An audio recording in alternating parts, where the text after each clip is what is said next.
नारंगी के हाजिरा क्लिनिक से डॉक्टर मेहंद अहमद का पैगाम है, बच्चों को साफ और रखे, उनकी सेहत का ख्याल रखे।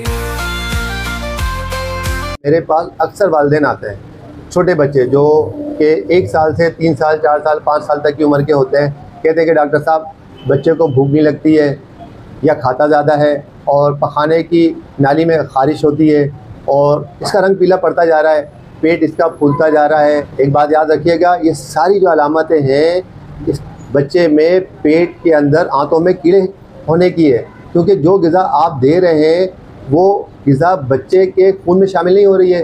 वो कीड़े खा रहे हैं, कीड़े सेहतमंद हो रहे हैं, वो फूलते हैं तो पेट में दर्द होता है और वो नीचे चले जाते हैं, ख़ारिश पैदा करते हैं। वालिदैन को चाहिए कि ये अलामतें बच्चों को आ रही हैं तो फ़ौरन डॉक्टर से रब्ता करें।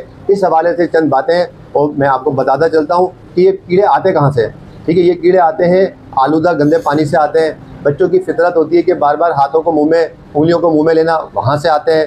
पैदल चलने से आते हैं। अक्सर बच्चों की फितरत होती है कि पैदल चलते हैं तो मिट्टी से जरासीम जो है वो पैरों में लग जाता है, छोटी शरियानों से शामिल हो जाता है, या कोई चीज़ खुली रखी हुई है, मिट्टी उड़ रही है, क्योंकि इसका जो पैरासाइट वर्म्स जो होते हैं ये 2 तरह के होते हैं, ये भी बताता चलता हूँ।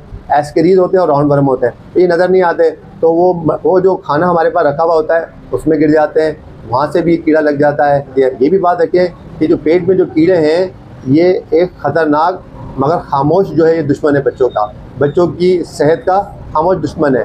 तो अगर आप चाहते हैं कि आपके बच्चे तवाना रहें, सेहतमंद रहें, तो इसकी मैं ट्रीटमेंट आपको बताता चलता हूँ कि अगर बच्चा 2 साल का से ज़ायद का है, सिरप ज़ेंटिल जो है उसको हर 6 माह बाद देना चाहिए।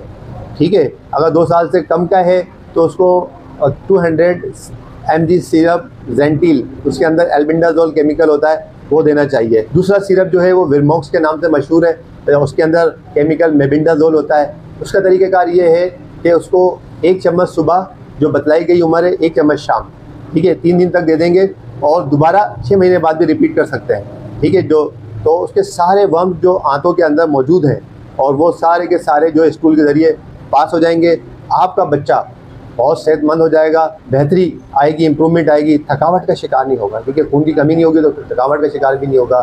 तो डोंट फॉरगेट, ये जो मैंने चीज़ें बताई हैं, उम्मीद करता हूँ कि सारे वालिदैन इस पर अमल करेंगे और अपने बच्चों को सेहतमंद बनाएं।